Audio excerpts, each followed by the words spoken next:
La taxa d'ocupació femenina mostra persistents desigualtats respecte als homes.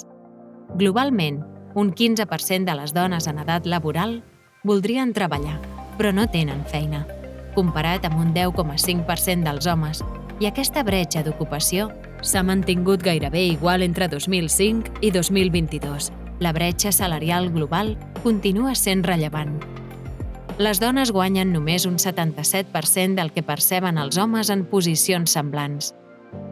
A més, hi ha una segregació ocupacional, amb les dones sobrerepresentades en sectors de baix valor, menys remunerats i amb menys possibilitats d'ascens. L'exposició a noves tecnologies com la IA generativa també és desigual. El 27,6% de l'ocupació femenina està exposada, davant del 21,1% de l'ocupació masculina.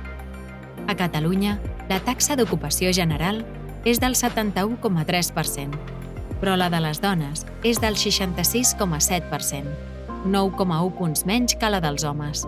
La temporalitat i la parcialitat laboral afecten especialment les dones.